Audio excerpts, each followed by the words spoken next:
retrouver pour toujours ces moments de réflexion. Et la thématique, comme vous le savez, c'est l'univers de l'éducation. Et cette semaine, on va aborder un thème qui concerne tous les parents du monde, évidemment. Et ce thème, eh bien, c'est la jalousie dans la fratrie. La jalousie dans la fratrie, donc on va rentrer dans un sujet qui nous concerne, qui nous a concernés, qui peut concerner parfois des fratries, même adultes. Ce sont des choses que l'on retrouve aussi parfois dans des fratries aussi adultes. Et on va essayer en premier lieu, évidemment, de voir ce que nos textes ont à dire sur cette thématique. Comme vous le savez, la démarche que nous essayons d'avoir à l'intérieur de ce cours, c'est quand même d'aller puiser à l'intérieur des textes de la tradition juive les enseignements que l'on peut y trouver concernant les problématiques auxquelles on peut être confronté. Donc, la jalousie dans la fratrie. Alors évidemment, quand on réfléchit à ce thème et qu'on connaît un tout petit peu la Torah, la Bible, eh bien, on a tout de suite quelques images qui s'élèvent immédiatement. Et comme disent aujourd'hui les jeunes, il y a un blême. Parce que la fratrie, quand on la voit arriver dans la Torah, elle n'est pas banale. Elle n'est pas banale parce que on pense à Joseph et ses frères, mais on pense aussi à Caïn et Abel. On pense aussi à Jacob et à Ésaü. On pense quand même à bon nombre de personnes qui sont là et qui sont toutes concernées en effet par cette problématique. Et pas de la plus belle manière qui soit. Rappelons-nous, l'humanité vient de démarrer. On a Caïn et Abel. Caïn et Abel, c'est quand même une histoire pas simple, parce que c'est une histoire qui va nous amener sur un meurtre. Hein, Caïn et Abel, c'est un meurtre. C'est dramatique. C'est la première fratrie de l'histoire. Et son frère, Jacob et Ésaü, eh bien, c'est pas simple aussi. Ça va être quand même une sacrée bataille entre les deux. Et elle va pas s'arrêter. Joseph et ses frères aussi. Alors, d'un côté, j'aimerais presque dire, au fond, si on réfléchit un instant, eh bien, ok, on est d'accord. Les fratries, c'est compliqué. Ça peut nous rassurer, mais ça ne règle pas le problème de comprendre pourquoi c'est complexe. Et surtout, comment se fait-il qu'il n'y ait pas a priori de fratrie telle qu'on voudrait l'imaginer? Eh bien ça, c'est un peu inexact, parce qu'on va retrouver aussi dans le texte de la Torah une fratrie merveilleuse. Et cette fratrie, c'est laquelle? C'est celle qui concerne Moshe et Aaron, Moïse et Aaron. Moshe et Aaron sont deux frères, et on va voir que ça se passe merveilleusement bien entre eux. On ne va pas faire ce soir évidemment un cours d'exégèse biblique, je vous rassure tout de suite. On ne va pas faire l'analyse des différents conflits qui ont existé dans les fratries dans l'histoire du peuple d'Israël. Il y en aurait quand même beaucoup, surtout si après vous allez dans l'histoire des prophètes et des rois d'Israël. Mais on va quand même essayer de comprendre qu'est-ce qui se joue à l'intérieur d'un univers de fratrie et surtout essayer de savoir, par rapport à nos réalités à nous, comment est-ce qu'on peut gérer, accepter et faire en telle sorte que cet élément qui va être quasiment présent dans toutes les fratries du monde peut être un lieu de grandeur, un lieu dans lequel il y a une réelle évolution. On va prendre, si vous le voulez bien, en point de départ, Caïn et Abel. Et on va essayer de voir au fond qu'est-ce qu'ils sont en train de nous dire sur la fratrie. On a ici deux frères, Caïn et Abel. Et Caïn est là, Abel, son frère, va amener une offrande? Non. Abel va voir son frère Caïn amener une offrande. Et il va trouver que cette idée, elle est géniale. Cette idée est passionnante. Tiens, Caïn a amené une offrande à Dieu. Et Abel, son frère, dit, mais superbe idée, je vais faire la même chose. Et le texte nous dit, Vehevel Evi Gamou, et Abel vient, et lui aussi fait la même chose. Il amène lui aussi.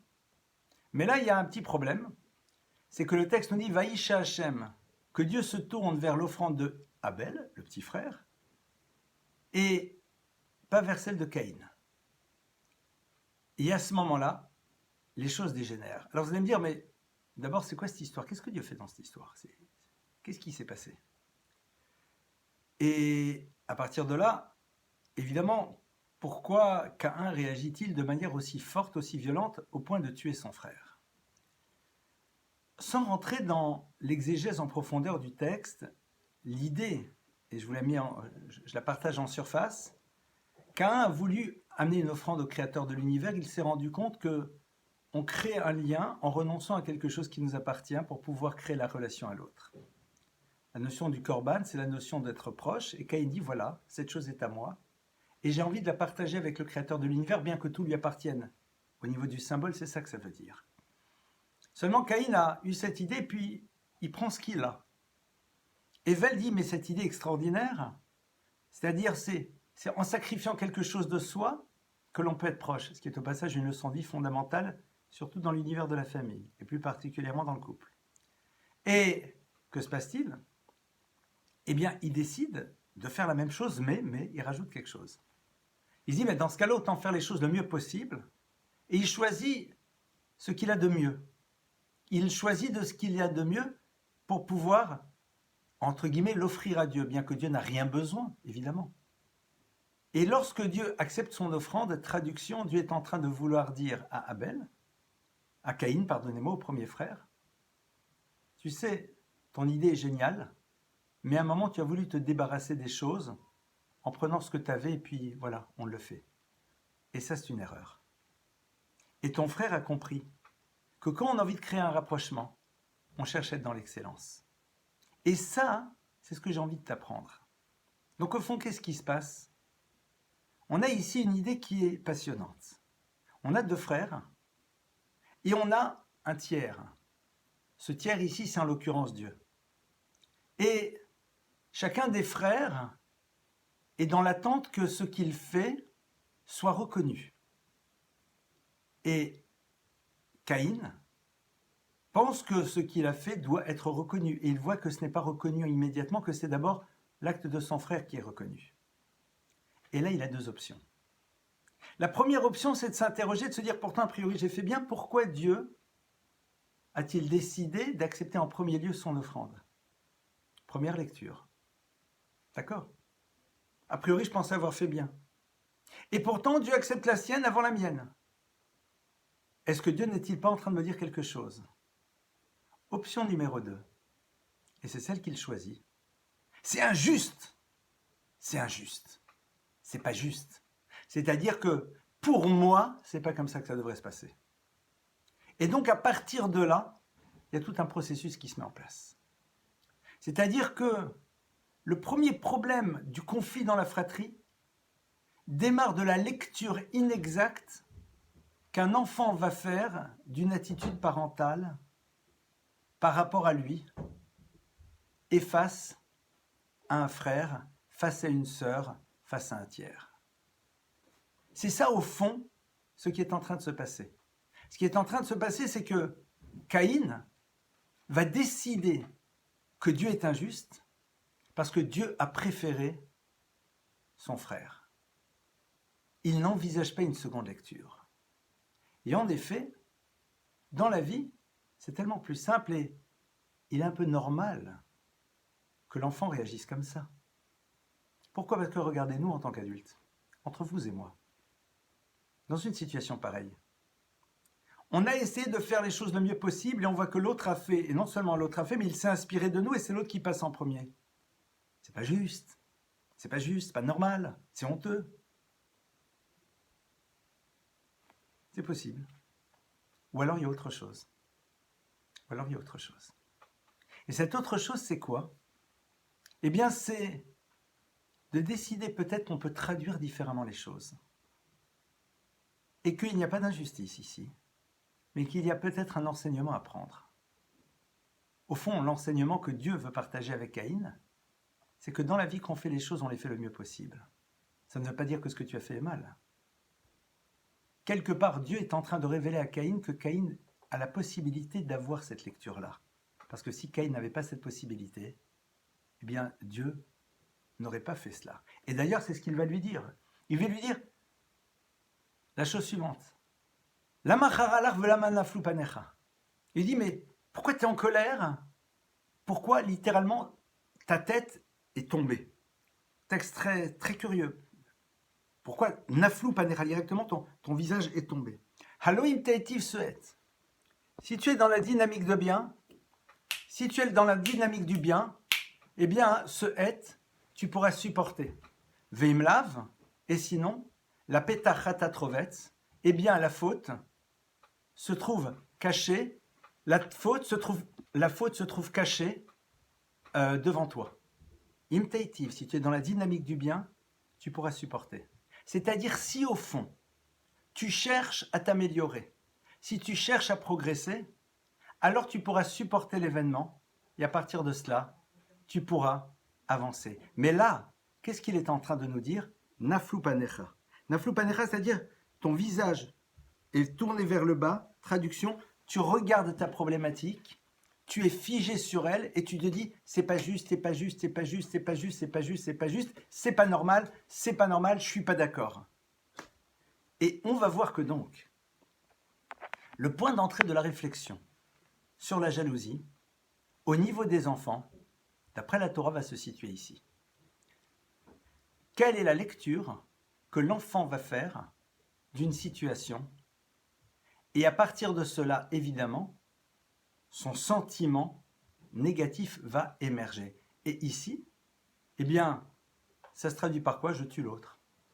Tuer l'autre, vous savez, c'est comme quand ça vous est jamais arrivé, vous, d'avoir un enfant de 3-4 ans qui vous dit « je veux tuer le bébé ». Alors les gens, ah, l'horreur! Non, ce bébé me pose problème. Parce qu'il focalise papa et maman et je trouve que c'est pas juste, moi je suis là depuis plus longtemps et pourquoi brusquement depuis qu'il est là, moi je dois plus avoir ça et quand je dois avoir telle chose, il est jaloux de la place qu'occupe cet enfant et c'est normal, c'est légitime, il est encore petit. Donc la meilleure manière de régler le problème c'est quoi? Out, vous faites disparaître, comme ça c'est réglé. C'est tellement plus simple. Pour lui toute cette notion de vie, de pas vie, etc., ça ne veut pas dire grand chose. À partir de cela, on va commencer à avoir une indication. La première indication, c'est de ne pas être perturbé par la jalousie qui peut être présente chez les enfants. Parce qu'elle est l'expression d'un sentiment d'injustice par rapport à quelque chose qu'ils ne comprennent pas pour l'instant. Et voyons que dans notre histoire, nous avons tendance à faire la même chose. Je trouve injuste, c'est pas normal. Et pour eux, la plupart du temps, la jalousie, c'est quoi? C'est je suis jaloux de quoi? De ce que l'autre a, que je traduis comme étant l'expression d'une préférence, alors que je ne vois pas pourquoi moi j'y aurais pas droit, parce que dans la lecture que je fais de moi-même, je pense que je devrais l'avoir. Alors, vous allez me dire, mais comment on fait? Déjà, ce travail d'acceptation, il est fondamental, de savoir qu'il est normal qu'un enfant soit jaloux. C'est normal. Il sera sans arrêt dans les traductions. Il sera sans arrêt dans les traductions, et on l'a vu déjà dans le cours sur les croyances, ça fait partie de sa réalité. L'erreur colossale que nous avons tendance à faire en tant que parents, c'est que comme nous avons très peur que les enfants soient jaloux les uns des autres avec tout ce que ça peut générer, alors on est dans une tentative d'égalité permanente. Mais pourquoi? Pourquoi est-ce qu'on a peur de voir l'expression de la jalousie présente à l'intérieur de la famille? C'est que d'abord, soit on se projette, ah là là, c'est une catastrophe si ça continue toute la vie. Et puis souvent, ça démolit, je dis bien ça démolit, l'image que nous avions de ce qu'allaient être nos enfants dans leur relation. Vous savez, c'est comme quand on ramène le bébé à la maison, que vous voudrez que les autres disent « Oh vraiment, comme il est mignon, comme il est chou ». Alors oui, quand vous avez une grande fille de 12-13 ans, elle va le faire. Les autres éventuellement par principe. Mais entre vous et moi, ça c'est une vision un petit peu de... Voilà, les images d'Épinal, c'est comme ces fameuses images d'Épinal de la table du Shabbat dans lequel papa est assis tranquillement, maman sert joliment, les enfants chantent des émirotes et puis on raconte l'histoire et puis tout le monde après le repas va se... Attendez, bienvenue au club quoi. On va se réveiller, ça peut se passer merveilleusement bien, mais mettons de côté les images. Or ici, nous sommes dans une destruction d'une image que l'on rêve et qui est légitime. On aimerait bien que ça se passe en permanence bien, mais ça, c'est structurellement pas possible. Donc, vouloir ne pas créer de situation de jalousie en étant dans l'égalité, avec tout le respect que je vous dois, est quelque chose de totalement ridicule. Ce n'est pas dans le domaine du possible. Pourquoi? Parce que regardez, allez, on va commencer par le chocolat. On va peser le chocolat. J'ai connu des familles dans lesquelles on pesait le chocolat. On pesait. Non, non, non, vous avez eu la même chose, tu vois. 12 grammes, 17, toi aussi 12 grammes. Et l'enfant pourra toujours dire, oui, mais moi je préfère le morceau sur lequel c'est écrit. Ils pourront toujours créer ça. Pourquoi? Parce que comme moi je le préfère et tu l'as donné à l'autre, ça veut dire que il va se créer son système. Pourquoi? Parce qu'il a besoin d'être rassuré. Il a besoin d'être rassuré parce que comme il pense que peut-être, alors il a besoin d'être rassuré. Et si on lui dit tu as raison, je te donne à toi, donc ça veut dire que je suis la personne la plus importante, je suis chic, alors c'est génial. Donc, si Dieu avait dit à Cain, écoute, Cain, t'es exceptionnel, Ével l'est aussi. Maintenant, il se trouve que tu as quelque chose à apprendre, c'est ce que Dieu lui dit. Im tetiv svet. Si tu es dans le désir de grandir, mais tu n'auras aucun problème. Pourquoi? Parce que tu ne traduiras pas mal les choses. Et sinon, tout est ouvert. Notre travail en tant que parent, il est où? Il est donc non pas de chercher à ne pas créer des situations où on est sûr qu'il n'y aura pas de conflit, car ceci est du domaine de l'impossible, mais de savoir déjà qu'est-ce qui se joue dans l'expression de la jalousie chez l'enfant. Et c'est répondre sur la question qui est sous-jacente qui va être fondamentale. C'est quoi la question sous-jacente? Est-ce que j'ai une place? Est-ce que je suis important? Et surtout, par rapport à l'autre, comment je dois me situer? Et pour cela, eh bien, on dispose d'une arme incroyable, qui est la parole. Cette parole qui ne doit pas être là pour rassurer lorsque l'événement est là, mais doit être là en amont pour que lorsque l'événement arrive, l'enfant ne le traduise pas mal. Essayons d'imaginer ça dans un couple, où un conjoint dit à l'autre, il faut que tu saches que tu es la personne la plus importante du monde à mes yeux, et que c'est quelque chose qui est profondément ancré en moi, et que ça ne bougera jamais. Et même si on se retrouve parfois dans des situations où tu as l'impression que les autres passent avant, eh bien sache que ça ne veut strictement rien dire. À partir du moment où on est profondément rassuré, on n'a même pas besoin de dire la seconde partie de la phrase. Vous êtes dans une situation X, Y, Z. Cette situation ne vous déstabilise pas, parce qu'au plus profond de vous-même, vous savez très bien qu'elle n'a pas de dimension signifiante. Pourquoi? Parce que l'autre, en amont, a déjà travaillé dessus. Notre travail en amont est le suivant. C'est de réussir à ce que les enfants soient jaloux et se disputent. Parce que c'est normal d'avoir envie d'une glace alors que l'autre en a une, c'est normal d'avoir envie de se jouer. Ça, c'est le problème de rapport que l'on a aux choses. L'autre joue, je n'ai pas le jouet, j'en ai envie. Ça, c'est quoi? C'est la jalousie basique que l'on peut tous avoir quand on voit quelqu'un qui a quelque chose d'extraordinaire et on aimerait bien voir cela. La différence, c'est que nous, on est adultes et qu'on ne va pas commencer à taper du pied en disant « je le veux ». Celle-là ne pose aucun problème. Au contraire, elle est signe de bonne santé. Je vois quelque chose, je pense que cette chose peut me donner du plaisir, j'aimerais la voir, il se trouve qu'elle est chez l'autre, je fais comment pour l'obtenir? Et c'est là on va voir, dans un second temps, évidemment, comment on travaille. Mais, ce qui est important, c'est que l'enfant ne crée pas sur la base de cela quelque chose dans sa tête. C'est-à-dire que ça s'arrête à « il a quelque chose qui me plaît, je ne peux pas l'avoir parce qu'il l'a pour l'instant, et je le veux, je fais comment ?» Et ça, au niveau d'un enfant, il n'y a pas de problème. On va justement lui apprendre à devenir adulte et savoir dire « j'aurais bien aimé, maintenant ce n'est pas chez moi, je ne vais pas me battre pour l'avoir parce que si c'est chez l'autre, c'est que ça doit être chez l'autre et ça s'arrête ici. » Mais il y a donc deux axes. L'axe le plus important, c'est que l'enfant ne transporte pas à l'intérieur de lui cette vision des choses. Et pour cela, travail en amont. Ce travail en amont, c'est quoi? C'est donc prendre le temps de raconter à l'enfant l'importance qu'il a à nos yeux. Et ça passe sur des choses très simples. Hein. C'est pas lui s'asseoir, lui dire « je vais te faire une grande déclaration ». C'est on est le soir avec lui, lui raconter, tu sais, je me rappelle quand tu es né. Alors ça peut être la maman qui raconte, le papa qui raconte, les deux ensemble. On se rappelle quand tu es né, ou je me rappelle, qu'est-ce que j'étais heureuse, quelle joie, quel bonheur. Je me rappelle en plus quand je t'ai vu arriver, tu étais tout petit, tout mignon. Je me suis dit, mais j'ai une nouvelle étoile dans ma vie. Waouh, qu'est-ce que j'étais heureuse, tu peux pas t'imaginer. Et donc là, il entend. il entend, et quand j'étais vieille, je me rappelle quand tu...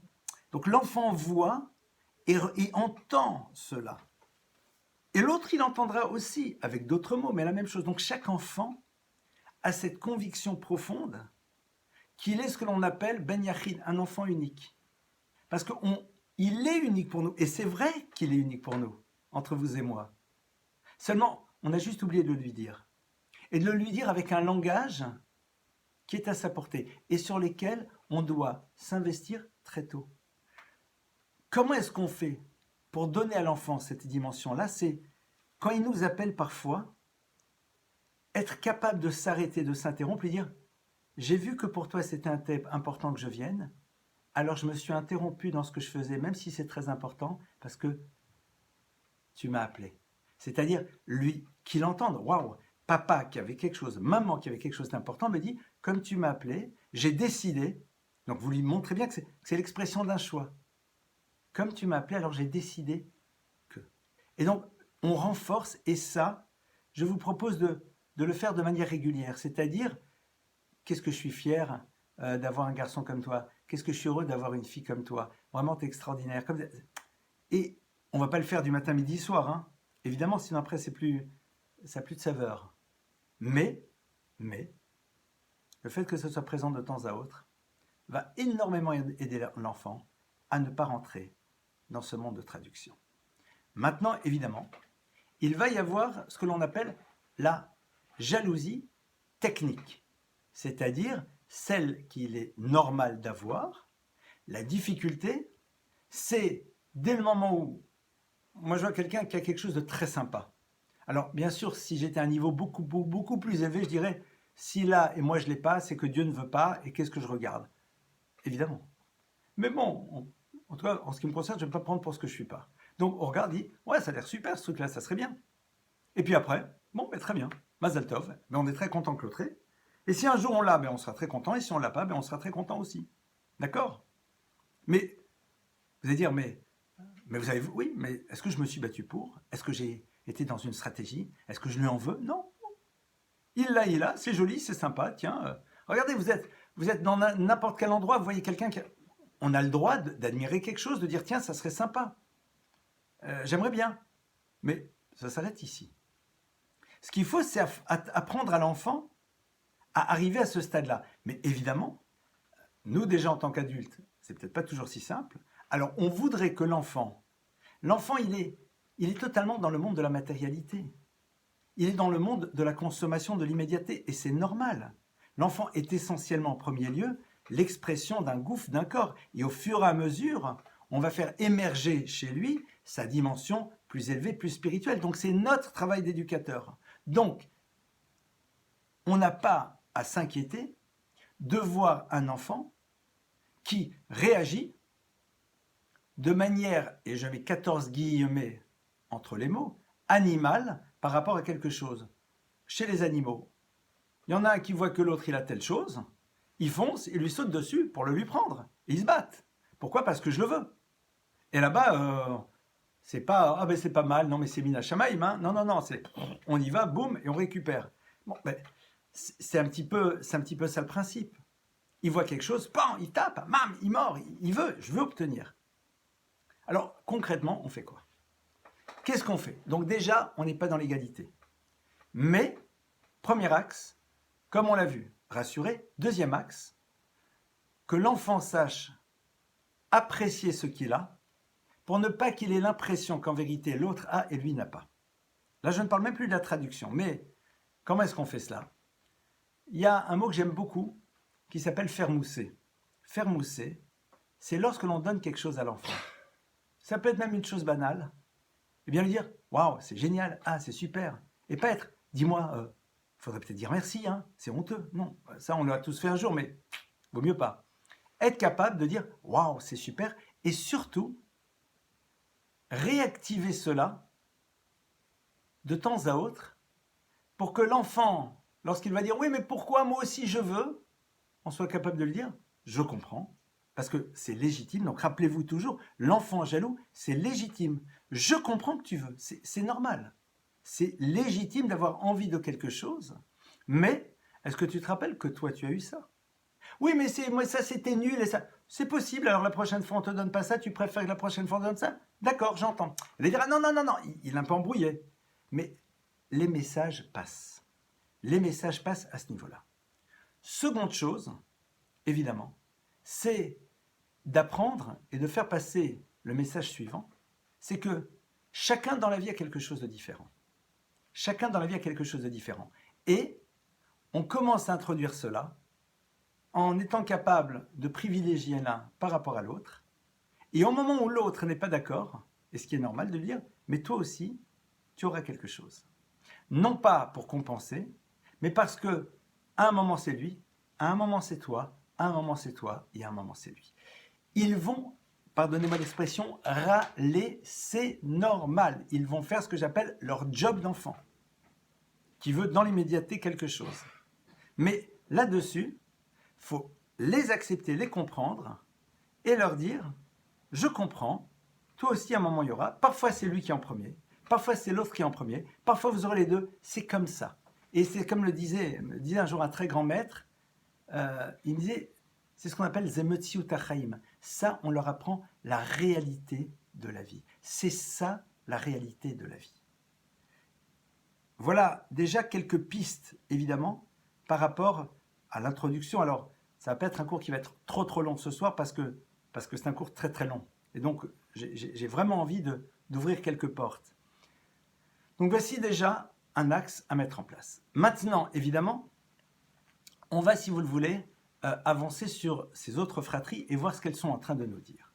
On a parlé de Yaakov et de Esav. Alors, évidemment, ce conflit dans la fratrie, j'ose espérer qu'il n'existe pas, en tout cas dans nos univers familiaux, parce que là, on a vraiment un antagonisme majeur dans deux visions profondément différentes de l'existence et de l'un qui veut soumettre l'autre à sa volonté réciproquement. Donc je ne m'y attarderai pas.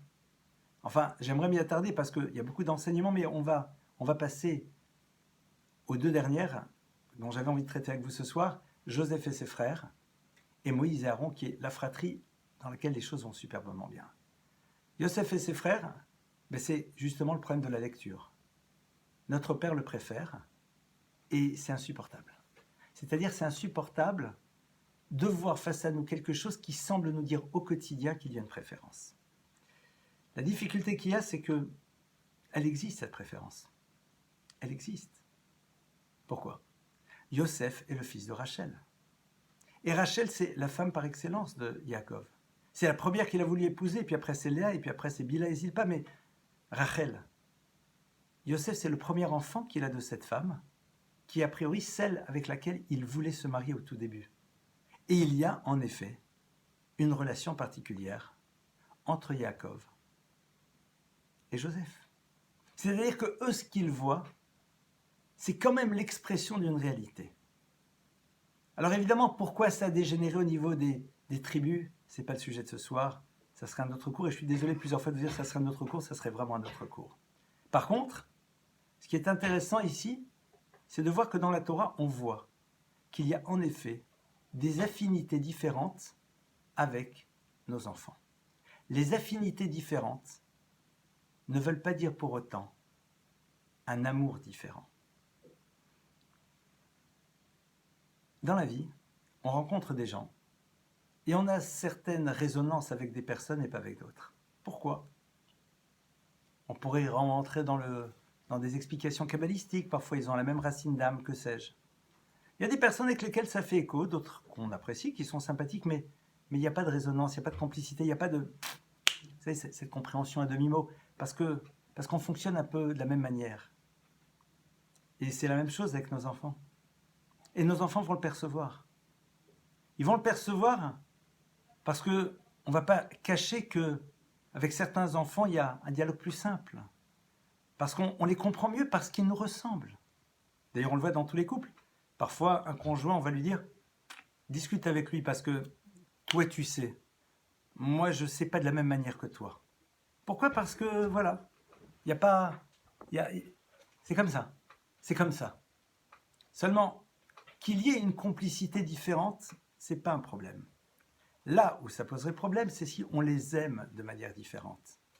Et ils doivent entendre l'expression de l'amour que l'on a vis-à-vis d'eux de temps à autre. Non pas mon chéri, mon amour, mon bébé, mon trésor. Vous connaissez l'histoire de cet enfant qui rentre pour la première fois à l'école? Et sa maman lui dit, je fais avec l'accent tunisien, je peux le faire avec l'accent ashkénaze, c'est la même chose. Mon bébé, mon amour, mon trésor, mon pain de sucre, mon chéri, qu'est-ce que tu as appris aujourd'hui à l'école? L'enfant de répondre, ben, j'ai appris que je m'appelais Benjamin. Donc il ne s'agit pas de lui dire mon amour, mon trésor, mon bébé, mon chéri, etc. Parce que c'est surtout ce mon qui me dérange un petit peu. Mon, qu'est-ce que lui a celui-là? Mais dire à un enfant, tu sais, je t'aime beaucoup, je t'aime, sache-le, je t'aime. Parce que même le mot beaucoup, il n'est pas nécessaire. Vous savez dire je t'aime beaucoup, ça veut dire un peu, beaucoup, passionnément, la folie, pas du tout, comme disait l'autre. Je t'aime. Je voulais que tu saches que je t'aime, c'est tout. Et c'est vrai. On aime nos enfants profondément. Maintenant, il y a des relations différentes.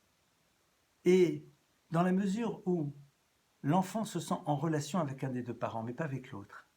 Attention, c'est pas qu'il n'est pas en relation, mais il se sent mieux, plus en complicité, ça. On se comprend. C'est parfois on a le même sens de l'humour, on a une sensibilité particulière, ou alors au contraire, on est des enfants dans des familles qui sont super organisées, super carrées, ils ressemblent très très fort soit au père, soit à la mère, comme ça. Les enfants plus artistes, ils ressemblent peut-être plus au père ou à la mère par rapport à ça. Ça, c'est pas un problème. Il faut qu'ils sachent qu'on les aime. Et cela va passer à travers le fait que quand ils sont en appel, quand ils sont en demande, on soit capable d'être présent à leur côté. Ou qu'ils sachent qu'ils peuvent compter sur nous. À partir du moment où c'est là, le reste ne posera pas de problème. Voilà encore une piste à travailler en amont. Troisième élément, c'est justement l'histoire de Moshe et de Aaron. Moshe et Aaron, c'est the fratrie, c'est la fratrie. Et c'est très intéressant parce que on va essayer de réfléchir comment est-ce qu'on peut aboutir à cela. Parce que si la Torah nous en parle, c'est que sans doute on peut aboutir à cela. Moshe est le frère aîné. Aaron est plus jeune de lui. Non, pardonnez-moi, je viens de dire une énormité, donc rewind. Moshe est le troisième. Et il a au-dessus de lui Aaron, qui a 2 ans de plus. À un moment, Dieu s'adresse à Moshe, lui dit, Moshe, tu vas partir sortir les enfants d'Israël d'Égypte. Et Moshe va dire à Dieu, non, je n'y vais pas. C'est le buisson ardent. C'est très bouleversant, mais il y a un midrash incroyable, un texte de la tradition rabbinique qui nous dit, non, Moshe dit, non, j'y vais pas. Et pourquoi? Pour une raison très simple. Ça va faire de la peine à mon frère. Ça va faire de la peine à mon frère. Pourquoi? Moi, je suis le troisième. J'ai un frère qui est plus âgé de 2 ans. Pourquoi moi plus que lui? Logiquement parlant, ça devrait être lui. Et ce qui est très intéressant, c'est que Dieu ne dit pas ici à Moshe, dis-moi Moshe, tu crois que je ne sais pas ce que je fais? Tu crois que je ne suis pas au courant? Alors je t'ai demandé, tu le fais. Non. Il y a comme ça un dialogue qui s'installe entre Dieu et Moïse. Et la fin du dialogue, c'est Moïse va accepter. Mais pourquoi il accepte? Parce que Dieu dit, dis à Moshe, Aaron, ton frère, est en train d'arriver. Il va te voir et sache qu'il est heureux dans son cœur. Ça veut dire quoi être heureux dans son cœur? Nos maîtres disent, En simcha el katarat sekot, il n'y a pas de plus grande joie que quand on a réglé un doute. Libo, sache qu'au plus profond de lui-même, Moshe, Aaron, pardonne-moi, c'est très bien que c'est à toi de le faire. Il est profondément heureux de savoir que tu vas remplir la mission qui t'est destinée dans ce monde. Moshe dit, si c'est comme ça, je suis prêt à y aller. Qu'est-ce qui est en train de nous être dit par ce texte? C'est que dans une fratrie, travailler sur la jalousie, eh bien, c'est apprendre à nos enfants à être heureux du bonheur de l'autre, à être heureux de la joie de l'autre. Et ça commence très tôt. Regardez, on en a un et on en a un plus jeune. Le plus jeune, il est en train de découvrir le yaourt au chocolat. Celui qui est au-dessus a déjà découvert. Et il est là, il s'en met partout, mais il est aux anges. Et vous êtes avec les autres. Au lieu de dire, mais arrête, regarde où il s'en met partout, dit, oh là là, vous avez vu, comme il est content, comme c'est super. C'est-à-dire, et eux le voient heureux, et ils apprennent à travers vous à être heureux de le voir heureux. Il va avoir sa première petite voiture, et tout de suite de dire, t'as vu comment il est content? Oh là là, je me rappelle toi aussi quand t'as vu ta première voiture, qu'est-ce que t'étais content? Voiture, poupée, ce que vous voulez, hein, Et on ne va pas rentrer dans les histoires de genre, si ça ne vous dérange pas. D'accord? C'est-à-dire, on peut très tôt apprendre à nos enfants à être contents de voir le bonheur de l'autre et de voir comment ça se passe bien chez l'autre. Évidemment, la difficulté peut exister quand l'enfant est persuadé que lui, il n'a pas de source de bien-être et de bonheur. Et ça, c'est vrai que c'est un vrai travail, parce qu'il y a des enfants qui ont tendance à ne pas vouloir voir qu'eux aussi, ils ont plein de choses qui sont géniales. C'est tout le problème dans les familles avec les aînés et les plus jeunes. On l'a tous passé. Les plus jeunes disent « Ouais, mais... alors, vous pouvez l'entendre. Mais nous, quand eux, ils étaient petits, au moins, vous étiez moins vieux et vous pouviez faire plein de choses avec eux. Alors que nous, ils ont peut-être pas totalement tort à 100%. Et les aînés qui disent « Ouais, nous, à notre époque, hein, papa et maman, hein, le soir, à 19h15, on était au lit, on pouvait pas... » Ils ont tous raison, évidemment. Bon, mais ça, si c'est dit sur le ton de la plaisanterie, tout va bien. Mais si on est persuadé que, là, c'est un problème. Donc, il y a un travail à faire sur ça, évidemment. De dire, je ne pense pas que tu étais si malheureux que ça. Tu as sûrement eu des choses que les autres n'ont pas eues. Et tu as eu sûrement des choses que les autres ont eues que tu n'as pas eues, c'est normal. Mais toujours cette notion de mettre en exergue. C'était quand même pas mal. Hein. C'est-à-dire que quand on était petit, on partait quand même en train avec 14 valises. Là, c'est quand même pas mal. Hein. Vous partez dans la voiture, dans la maison. C'est-à-dire, on remet les choses quand même. On est toujours persuadé que l'herbe est toujours plus verte chez les autres. Hein, c'est un grand classique. Mais ça, on peut facilement le rappeler et le remémorer aux enfants. D'ailleurs, les albums photos qui malheureusement existent de moins en moins, parce que tout est dans le petit appareil, sont importants pour remémorer. On s'assoit, on se rappelle. Et surtout, être saméach, être content de voir que l'autre vit quelque chose qui est content. Il reçoit, on dit à l'autre, venez, on va voir comment ça va lui faire plaisir. Même un truc à faire, on veut acheter quelque chose à l'un. Prenons les autres et disons-leur, les enfants, vous savez, on va lui faire une surprise. Comment on va lui faire une surprise? Tiens, etc., etc. On a commencé par faire une surprise à papa, une surprise à maman. Et puis après, on va lui faire une surprise. Et lui, il sent bien qu'il va en avoir une un jour. Et donc, voilà.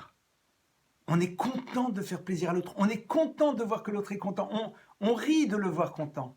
Et ça, on peut le mettre en place. Ça ne changera en rien les batailles pour la petite voiture de pompier rouge, concrètement sur le terrain, entre deux enfants. Je vous le garantis. Mais il y a un état d'esprit qu'on commence à construire. Les jalousies dans la fratrie qui sont les batailles pour les jouets, on sera obligé d'être juge de paix, et à un moment, mais comme le travail était fait pour que l'enfant ne soit pas dans la traduction, alors ça fait partie du quotidien de toutes les familles. Un dernier point, et si vous le voulez, après on va passer aux questions. Lorsque on est dans les problématiques de jalousie, donc dans la fratrie, là où le problème peut être beaucoup plus complexe, c'est quand on a tout fait pour qu'elle ne s'exprime pas quand les enfants étaient petits et qu'elles surgissent quand ils vont être grands. Et là, quand ils sont grands, c'est un peu plus complexe, surtout quand ils se marient. Pourquoi? Parce qu'il y a toujours un conjoint qui va renforcer son conjoint pour régler les problèmes qu'il n'a pas réglés quand il avait 15 ans. Quand il y a 15 ans, il dit « Arrête, ne sois pas jaloux, ne sois pas tatata. Non, viens, je te donne, et toi aussi je te donne, et toi aussi je te donne. » Il y a quand même des choses qui sont passées à l'intérieur, et après. Ouais, quand ils se sont mariés, hein, l'orchestre, il y avait 7 musiciens. Ben nous, il n'y en avait que 5. Tu te rappelles? Et puis, tu te rappelles quand il y a eu le premier Shabbat, là, ben, ils sont venus quand même, ils ont amené des chocolats et du vin. Alors que... Et après, si on n'est pas devenu un peu adulte, on se monte le bourrichon, comme on dit un peu vulgairement, pardonnez-moi. C'est pas vulgaire, mais un peu... Voilà. On se le monte là, on est là. Et qu'est-ce qui se passe? Si on a un conjoint intelligent, il calme le jeu. S'il n'est pas intelligent, quand je dis il n'est pas intelligent, c'est peut-être qu'il n'est pas bête, c'est-à-dire s'il n'a pas commencé à réfléchir, on surajoute. Et là, on est dans les conflits. Et quel drame de voir des conflits de jalousie dans les familles, et parfois chez des adultes qui ont 40, 50, 60, 70 ans. C'est dramatique. On est encore au jardin d'enfants. On est, suivant l'expression que j'aime beaucoup, resté dans le bac à sable. Donc c'est pour ça. 10 ans, 12 ans, allez, Mazal Tov. Il n'y a pas de problème. De la dispute, et là, je ne suis pas d'accord, c'est là, proms, dose, et pourquoi lui le vélo, hein?